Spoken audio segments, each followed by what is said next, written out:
Hello students, welcome to Microbiology PYQ series. Another very basic and very easy question asked is on disinfection. Either sterilization would be asked as a SAQ or disinfection would be asked as a SAQ, or a comparison can be asked between them um, as a LAQ. So these are very easy marks, one of the easiest topics in microbiology. So don't leave these topics. Let's see what is disinfection.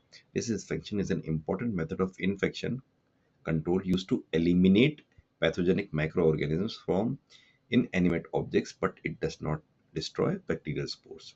This last line is very important because sometimes students get confused between sterilization and disinfection. See, disinfection, we only are interested in killing those who are harming us, okay, who are pathogenic to us. We do not destroy everything. Sterilization is point blank shooting, everything is dead. But here spores and anything else we find are not totally disadvantageous to us, we will bear.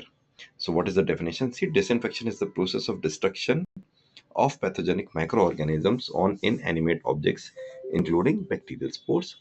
What is the type of disinfection? High level disinfection. High level, as the name implies, it destroys all microorganisms except a large number of spores.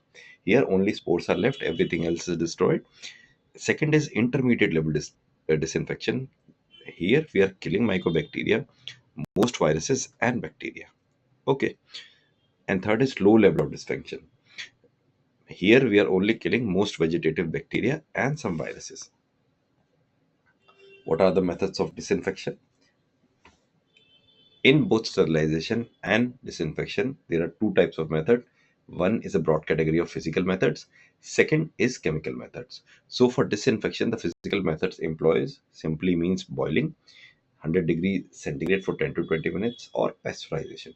Pasteurization is rapidly rising the temperature to 70 to 80 degree centigrade, then rapid cooling. So this sudden up and down in the temperature kills the bacteria.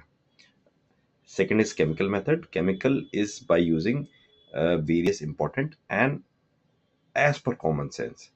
Alcohol would be the broadest category because it is the most disinfectant. So either you can take a pure 70% ethanol, or you can use phenol and phenolic compounds. Third is chlorine compounds. Fourth, formaldehyde. D, E is glutaraldehyde.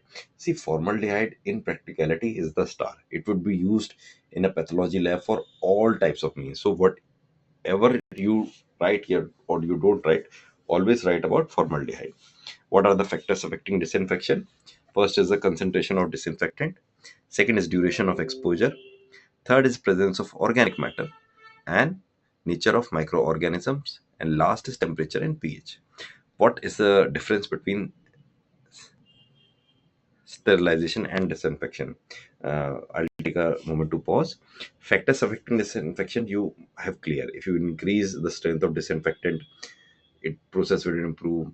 If you expose it to a longer time, you keep spread the formaldehyde for a longer time, disinfection will improve. These are very common sense things. And last is difference between sterilization and disinfection. You should remember it, learn it so many times that you don't forget it. Sterilization destroys all form of life, including spores, where disinfection destroys only pathogenic organisms and does not eliminate spores. What is the application?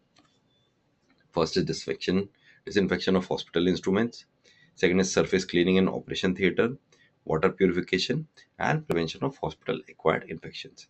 So you could understand disinfection is something which is slightly less serious than sterilization and second priority. So in this way, you would be always be able to write